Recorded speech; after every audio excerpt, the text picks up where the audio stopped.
নমস্কার, আমি মৌমিতা। আমার কবিতা পাঠ চ্যানেলে আমার সকল শ্রোতা বন্ধু এবং দর্শক বন্ধুকে আন্তরিক শুভকামনা জানিয়ে আজকের গল্প পাঠ শুরু করছি।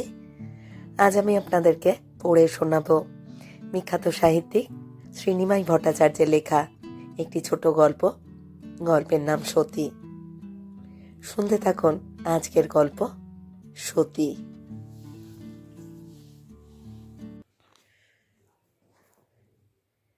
বারান্দায় চেয়ারে বসে চার মুড়ি খেতে খেতে হঠাৎ একটা দীর্ঘ নিঃশ্বাস ফেলেই আরাধন স্ত্রী সরলাকে বলে, উত্তরের দিকে তাকালেই আমি এখনো চোখের সামনে দেখতে পাই ধান পেকে উঠেছে, আর তাই দেখেই মনে যে কি আনন্দ হতো।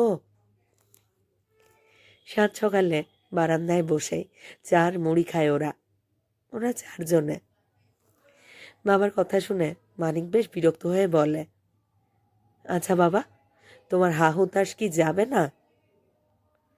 ও না থেমেই বলে, কারখানার জন্য জমি দিয়ে তুমি 7.5 লাখ পেয়েছো বলে, কারখানার জন্য জমি দিয়ে তুমি 7.5 লাখ পেয়েছো বলে বাড়িটা বাঁকা হলো, চৌরাস্তার মোড়ে আমার দোকান হলো, আর কদিনের মধ্যে দিদিও বড় সাহেবের বাংলোয় কাজ করে মাসে মাসে 1000 টাকা পাবে।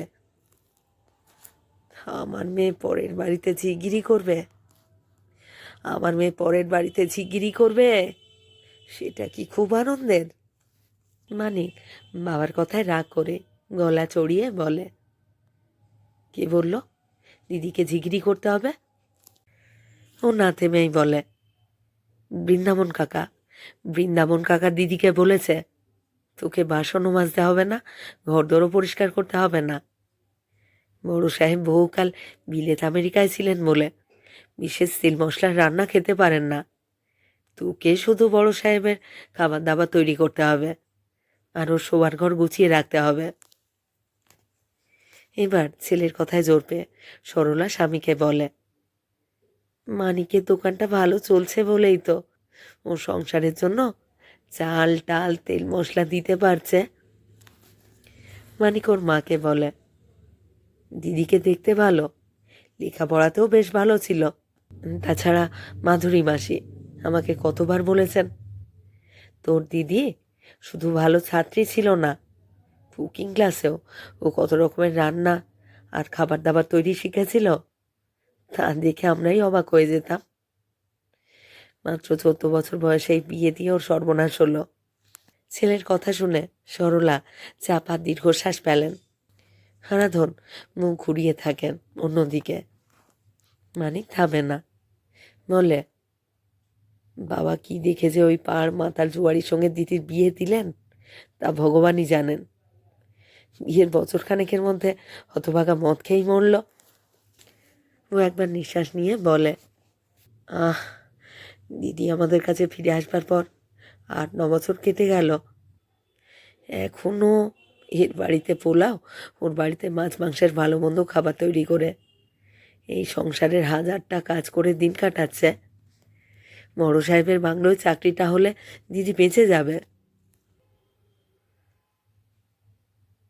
হাজার হোক ইস্পাত কারখানা, সে এক ইলাহি ব্যাপার। মাইলের পর মাইল জুড়ে কারখানা এলাকা, তার এক কোনায় কারখানা থেকে 3 কিলোমিটার দূরে 20-25 হাজার কর্মচারীর কোয়ার্টার, ছোট বড় মিলিয়ে 5টা বাজার, 4টে খেলার মাঠ, ক্লাব, লাইব্রেরি, বিরাট প্রেক্ষাগৃহ ও আরও কত কি। কর্মচারীদের কোয়ার্টার এলাকা থেকে 1-1.5 কিলোমিটার দূরে সারি সারি অফিসারদের ফ্ল্যাট আর বাংলো। অফিসার্স ক্লাব চত্বরেই library, tennis court, swimming pool, children's corner, bar, auditorium ইত্যাদি। এই সমস্ত এলাকা থেকে অনেক দূরে ফরেস্ট এলাকার পিছনে অত্যন্ত নির্জন এলাকায় চিফ জেনারেল ম্যানেজারের বাংলো। বিরাট উঁচু পাঁচিল দিয়ে ঘেরা এই বাংলোর সামনের দিকে বিরাট লোহার গেট। তার দুপাশে 2জন সিকিউরিটি গার্ডের ঘর। গেটের প্রায় 100 গজ দূরে 2টো গ্যারাজ, ড্রাইভারদের বাথরুম, রেস্টরুম। এছাড়া বাংলোর সামনে সুন্দর ফুলের বাগান। বাংলোর পিছন দিকে বিরাট লন, তার এক পাশে সুইমিং পুল, অন্যদিকে টেনিস কোর্ট, দুটি দোলনা, পাঁচিলের ধার দিয়ে সোনাঝুরি গাছের সার। আর বাংলোর ভিতর সে এক স্বপ্নপুরী। আরও আছে 500 বেডের একটি বিরাট অত্যন্ত আধুনিক হাসপাতাল, আর ছড়িয়ে ছিটিয়ে আছে আরও 12টি মিনি হাসপাতাল। কারখানা চালু হবার সব প্রস্তুতি শেষ। এখন সবার মুখে বড় সাহেবের কথা। সবাই জেনে গিয়েছে বড় সাহেব পৃথিবীর সর্বশ্রেষ্ঠ বিশ্ববিদ্যালয়ের ইঞ্জিনিয়ারিং কলেজ থেকে শুধু পাশই করেননি, ওখানেই গবেষণা করে ডক্টরেট হয়েছেন। তাছাড়া ওই বিশ্ববিদ্যালয় থেকেই স্নাতকোত্তর বিজনেস ম্যানেজমেন্টের স্বর্ণ পদক পেয়েছেন। তারপর উনি আমেরিকা, জার্মানি ও জাপানে কাজ করেছেন। যে জাপানিদের সহযোগিতায় এই কারখানা গড়ে উঠেছে, তারাই মিস্টার বোসকে এখানে আনছেন। ঠিক 1 সপ্তাহ পরে বড় সাহেব এখানে পৌঁছবেন। তাই 3 জন জেনারেল ম্যানেজার থেকে শুরু করে চিফ ইঞ্জিনিয়ার, হর্টিকালচারিস্ট, ইন্টেরিয়র ডেকোরেটর ইত্যাদি কয়েকজন বড় সাহেবের বাংলোর সব খুঁটিনাটি পরীক্ষা করে দেখলেন। তারপর জেনারেল ম্যানেজার মিস্টার ব্যানার্জি বাংলোর সুপারভাইজার বৃন্দাবনকে প্রশ্ন করেন, সুইপার, ধোপা, মালি, ঘরদোর পরিষ্কার করবার লোকজন ঠিক আছে তো? হ্যাঁ স্যার, সব ঠিক আছে। আর যে মেয়েটি বড় সাহেবের খাবার দাবার তৈরি করবে, বেডরুম ইত্যাদি গুছিয়ে রাখবে, সে সব পারবে? হ্যাঁ স্যার, পারবে পারবে। ঠিক আছে, ওকে আজই বাংলো এনে সব কিছু দেখিয়ে একবার পরীক্ষা করে দেখে নেবে। হ্যাঁ স্যার, ওকে আজ বিকেলেই বাংলোয় আনবো। আর সব জিনিসপত্র বাংলো স্টোরে আছে তো? হ্যাঁ স্যার, আছে। তাছাড়া বিয়ার, ডিলুক্স, স্কচ, জিন, ভদকা, লাইম কর্ডিয়াল, সোডা ইত্যাদি ছাড়া কাজু, পেস্তা বাদাম, কিশমিশ আর কিছু নোনতাও এনেছো? হ্যাঁ স্যার, ওসব আছে। ওই মেয়েটিকে সব দেখিয়ে দিও। হ্যাঁ স্যার, নিশ্চয়ই নিশ্চয়ই দেখিয়ে দেব। শুধু একদিন না, 3 দিন সকাল থেকে সন্ধে পর্যন্ত সতীকে ট্রেনিং দেয় কলকাতার এক বিখ্যাত ক্লাবের হেড কুক, বারম্যান আর হাউসকিপার। 4 দিনের দিন ওর পরীক্ষা হয়। সতী মেশিনে ফলের রস তৈরি করে, ফল কাটে, স্যুপ তৈরি থেকে শুরু করে fish fry, fish finger, stew ইত্যাদি কত কি তৈরি করে। দেখিয়ে দেয় কি করে বড় সাহেবকে খাবার দাবার, ড্রিঙ্কস সার্ভ করবে। তাছাড়া খুব বড় হোটেলের মতো শোবার ঘরের বিছানা, তোয়ালে ইত্যাদি ছাড়াও ফুল রাখবে, তাও সতীকে দেখাতে হয়। হ্যাঁ, সতী সসম্মানে পরীক্ষায় উত্তীর্ণ হয়। বৃন্দাবন কাকার সঙ্গে গাড়িতে করে বাড়ি ফিরে সতী বড় সাহেবের বাংলোর বৃত্তান্ত শোনাতে মা, বাবা, ভাইয়ের চোখ ছানা ভরা। প্রথম দিন 10 সতী খুবই ভয়ে ভয়ে কাজ করেছে, কিন্তু এই কদিনে ওর মনে হয়েছে বড় সাহেব বেশ ভালো মানুষ, খুব কম কথা বলেন, সব ব্যাপারে খুব নিয়ম মেনে চলেন। সকালবেলায় চাটা খেয়েই সুইমিং পুলে 1/2 ঘন্টা সাঁতার কাটেন। তারপর 1 কাপ কফি খেতে খেতে 2-3টে খবরের কাগজের উপর দিয়ে চোখ বুলিয়ে নেন। স্নান করে ব্রেকফাস্ট, 1 গিলাস ফলের রস আর কিছু ফল। অফিসে রওনা হওয়ার আগে সত্যি এগিয়ে দেয় রুমাল, পার্স আর কলম। লাঞ্চে স্যুপ আর মাছের ঝোল দিয়ে ঠিক 2 চামচ ভাত আর একটু ফল। 15 মিনিটের বিশ্রাম। 8টার পরপরই অফিস থেকে ফিরে এসে 1 কাপ কফি। তারপর স্নান করে শর্টস আর টি শার্ট পরে প্রাইভেট লিভিং রুমে বসে 3 পেক স্কচ, সঙ্গে কাজু বাদাম নাটস। সত্যি ট্রে করে ফিশ ফিঙ্গার, সস, ফর্ক ইত্যাদি আনতে মিস্টার বোস একটু হেসে বললেন, থ্যাঙ্কস। রাত্রে ডিনারে 2টো রুটি আর চিকেন স্টু। Good night. সত্যিও একটু হেসে বলে, স্যার গুড নাইট। তবে এই কদিনের মধ্যেই মিস্টার বোস জেনেছেন সত্যির কাহিনী আর ওদের বাড়ির কথা। সেদিন হুইস্কি খেতে খেতে মিস্টার বোস বললেন, সত্যি তোমার কটা শাড়ি? স্যার 4টে। কিন্তু শুধু বর্ডার দেওয়া সাদা শাড়ি পরো কেন? সত্যি একটু চিন্তা করে সত্যি কথাই বলে, আসলে স্যার, এই দুটো শাড়ি মায়ের। I see. সেদিন ওই পর্যন্তই। দিন 10 পরে মিস্টার বোস ওকে বলেন, সত্যি সোমবার সকাল 7টার মধ্যেই আমি কলকাতা রওনা হব। সেখান থেকে বোম্বের প্লেন ধরব। এইখানে ফিরব বুধবার রাত্রে 9টা, 9:30 নাগাদ। বড় সাহেব ওর হাতে একটা খাম দিয়ে বলেন, এর মধ্যে 5,000 টাকা আছে। কাল তুমি বৃন্দাবনের সঙ্গে মেদিনীপুরে গিয়ে মা, বাবা, ভাইয়ের কাপড় চোপড় ছাড়াও তোমার শাড়ি কিনবে। তোমার শাড়ি কিনবে? সতীশ স্তম্ভিত হয়ে যায়। কোনো মতে বলে, না না স্যার, না, আপনাকে টাকা দিতে হবে না। মিস্টার বোস একটু হেসে বলেন, তুমি সত্যিই ভালো মেয়ে। তোমাকে আমি স্নেহ করি, ভালোবাসি। টাকাটা ফেরত দিলে আমি খুবই দুঃখ পাবো। উনি মুহূর্তের জন্য থেমেই বলেন, আর তুমি কাল কেনাকাটা করে বাড়ি চলে যাবে সত্যি? বুধবার বিকেলে ফিরে এসো। কাপড় চোপড় কেনাকাটা করে সত্যি বাড়িতে পৌঁছেই মা, বাবা, ভাইকে বলে, বড় সাহেব মানুষ না, সাক্ষাৎ দেবতা। হারাধনও বলে, সত্যি এই ধরনের পরোপকারী মানুষ আজকাল দেখাই যায় না। হ্যাঁ, বুধবার রাত্রে 9টার পরেই বড় সাহেব ফিরে আসেন অনেক প্যাকেট নিয়ে। সত্যি তাড়াতাড়ি ওর হাত থেকে প্যাকেটগুলো নিয়ে ওর ঘরে রেখে দেয়। স্যার, এখন কি কফি দেব নাকি ড্রিঙ্ক করবেন? হুইস্কি দাও, আর একটু স্ন্যাক্সও দিও। আচ্ছা স্যার, দিচ্ছি।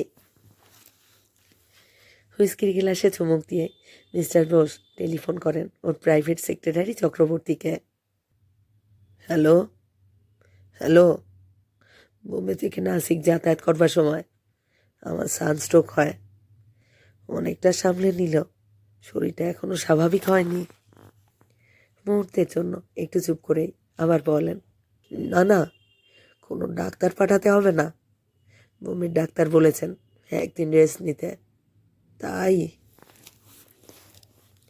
মিস্টার বোস আবার একটু চুপ করে বলেন,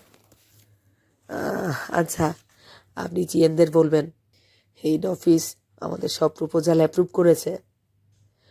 বাই দি বাই, যদি ভালো লাগে তাহলে ঘন্টাখানেকের জন্য অফিস যেতে পারি।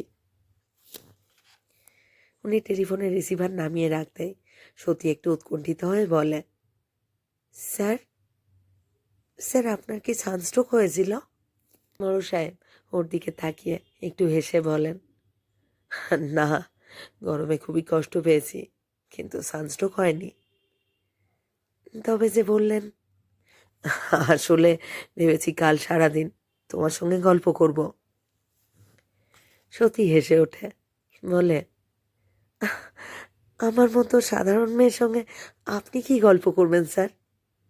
মিস্টার বোস ওর চোখের উপরে চোখ রেখে একটু হেসে বলেন, তোমাকে দেখতে ভালো, কাজকর্ম খুবই ভালো করো, তুমি সৎ, অত্যন্ত দায়িত্বশীল।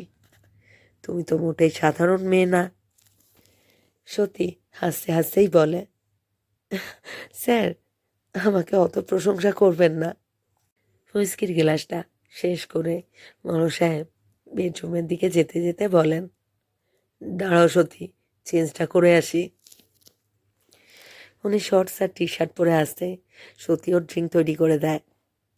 মিস্টার বোস গিলাসে চুমুক দিয়েই বলেন, সত্যি তোমার জন্য ভালো খবর আছে। সত্যি অবাক হয়ে বলে, ভালো খবর? হ্যাঁ হ্যাঁ, ভালো খবর। স্যার, ঠিক বুঝতে পারছি না। এই মাস থেকেই তোমার চাকরি পাকা হলো আর মাইনেও বাড়লো। স্যার, সত্যি? হ্যাঁ, সত্যি। উনি না থেমেই বলেন, সত্যি তোমার মাইনে হলো 6,500 টাকা। স্যার কি বলছেন? দাঁড়াও দাঁড়াও, আরও আছে। বড় সাহেব মুহূর্তের জন্য থেমে বলেন, যেহেতু তোমাকে 24 ঘন্টায় ডিউটিতে থাকতে হয়, সেজন্য স্পেশাল অ্যালাউন্স পাবে, মাসে মাসে 2,000 টাকা। স্যার, আমি ভাবতে পারছি না। মিস্টার বোস একটু হেসে বলেন, আরও কি পাবে জানো? আরও? আরও কি পাবো? হ্যাঁ, আরও পাবে। 6 মাস অন্তর প্রোডাকশন বোনাস 3,000 টাকা, আর পুজোর আগে পুজো বোনাস পাবে 8,500 টাকা। স্যার, শুনেই আমার যে মাথা ঘুরে যাচ্ছে। সত্যি, ভালো কারখানায় চাকরি করলে এরকমই মাইনে হয়। উনি একটু থেমেই বলেন, তোমাকে নিয়ে প্রায় 200 জনের এইরকমই মাইনে বাড়ল। এবার মিস্টার বোস হাসতে হাসতে বলেন, কি সত্যি খুশি তো? সত্যি কোনো কথা না বলে সঙ্গে সঙ্গে ওর পায়ে হাত দিয়ে প্রণাম করতে মিস্টার বোস 2 হাত দিয়ে ওকে কাছে টেনে নিয়ে বলেন, আর আমাকে একটু আনন্দে রাখবে তো? হ্যাঁ স্যার, নিশ্চয়ই রাখবো। আমি যদি কিছু অনুরোধ করি? ওকে কথাটা শেষ করতে না দিয়ে সত্যি বলে, আমি প্রাণ দিয়ে আপনার সব কথা শুনবো স্যার। মিস্টার বোস ওকে কাছে টেনে নিয়ে বলেন, আমাকে আমাকে ভালো করে চুমু খাবে? সত্যি 2 হাত দিয়ে ওর মুখখানা ধরে দীর্ঘ চুম্বন দেবার পরই মিস্টার বোসও ওকে চুম্বন করেন। বড় সাহেব হুইস্কির গ্লাসে একটা লম্বা চুমুক দিয়ে উঠে দাঁড়িয়ে বলেন, এসো এসো সত্যি, বেডরুমে যাই। সত্যি ওর পিছন পিছন বেডরুমে যেতে মিস্টার বোস একটা প্যাকেট থেকে 2টো অসম্ভব সুন্দর নাইটি বের করে ওর হাতে দিয়ে বলেন, সন্ধ্যের পরই একটা নাইটি পরবে। সত্যি হাসে, তুমি বলেছিলে সত্যি মামার বাড়িতে গেলে নদীতে সাঁতার কাটতে, মাসির বাড়ি গেলে পুকুরে সাঁতার কাটতে। হ্যাঁ স্যার, বলেছিলাম তো, সাঁতার কাটতে আমার খুব ভালো লাগে। গুড। অন্য একটা প্যাকেট থেকে লাল আর হলুদ রঙের ছোট্ট 2টো পোশাক বের করে বলেন, এটা মেয়েদের সুইমিং স্যুট, তুমি কাল থেকে এই সুইমিং স্যুট পরে আমার সঙ্গে সাঁতার কাটবে। সত্যি শুধু হাসে, সাঁতার কাটলে শরীর খুবই ভালো থাকবে। হ্যাঁ স্যার, জানি তো। নাইটি সুইমিং স্যুট পছন্দ হয়েছে? মারে, এত সুন্দর এত দামি জিনিস পছন্দ হবে না? মিস্টার বোস একটু হেসে বলেন, তোমার মতো সুন্দরী ভালো মেয়েকে কি আর আজে বাজে কিছু দেওয়া যায়? বড় সাহেবের হুইস্কি পর্ব শেষ হয় ডিনার। সত্যি জানে বড় সাহেব এখন 8 ঘন্টা পিছনের লনে পায়চারি করবেন। ও তাড়াতাড়ি খেয়ে কাজকর্ম শেষ করে বাথরুমে যায়, হাতে মুখে সাবান দেয়। তারপর ঘরে এসে ড্রেসিং টেবিলের সামনে দাঁড়িয়ে মুখে ক্রিম হাতে লোশন মাখে, শাড়ি ছেড়ে একটা নতুন নাইটি পরে আবার ড্রেসিং টেবিলের সামনে দাঁড়ায়। সত্যি আপন মনেই বলে, ওহ ও মাই গড, ভিতরে শরীরটা বেশ দেখা যাচ্ছে, তবু ওর ভালো লাগে। সত্যি জানলা দিয়ে পিছনের লনের দিকে তাকায়। না, বড় সাহেব আর পায়চারি করছেন না। ও আস্তে আস্তে এগিয়ে যায় বড় সাহেবের বেডরুমের দরজার সামনে। স্যার, নাইটি পরেছি, কেমন লাগছে? এখনই নাইট ল্যাম্প জ্বাললাম, ঠিক দেখতে পারছি না, কাছে এসো। সত্যি এগিয়ে আসে, বড় সাহেব ওকে জড়িয়ে ধরে বিছানায় লুটিয়ে পড়েন। তারপর দুজনেরই দেহে মনে ঝড় ওঠে। ঝড়ের তীব্রতা মিনিটে মিনিটে বাড়ে। সে ঝড়ের পাগলামি মাতলামি হঠাৎ থেমে যায়। দীর্ঘ নীরবতার পর মিস্টার বোস ওর গলা জড়িয়ে ধরে ওর মুখের সামনে মুখ নিয়ে বলেন, সত্যি রাগ করেছ? সত্যি মুখে না, শুধু মাথা নেড়ে বলে, না। সত্যি রাগ করনি? না স্যার, সত্যি রাগ করিনি। ভালো লেগেছে? হ্যাঁ স্যার, খুব ভালো লেগেছে। সত্যি কি? তাই কি? সত্যি একটা দীর্ঘশ্বাস ছেড়ে বলে, 25 বছরে এই তো প্রথম একজন পুরুষের আদর ভালোবাসা পেলাম। ভালো না লেগে পারে? সতীর যেন নবজন্ম হয়। সকালে সুইমিং স্যুট পরে বড় সাহেবের সঙ্গে সাঁতার কাটে। সাঁতার কাটতে কাটতে একটু নিবিড় আলিঙ্গন, দু একবার চুম্বন। সে এখন বিদেশি কোম্পানির দামি সাবান, দামি বডি স্প্রে ব্যবহার করে, ভালো ভালো শাড়ি পরে, দুপুরে এসি চালিয়ে গেস্ট রুমে ঘুমোয়, সন্ধ্যের আগে গা ধুয়ে মোছে, বডি স্প্রে লাগিয়ে নাইটি পরে, আর নৈশ যাপন করে বড় সাহেবের সঙ্গে।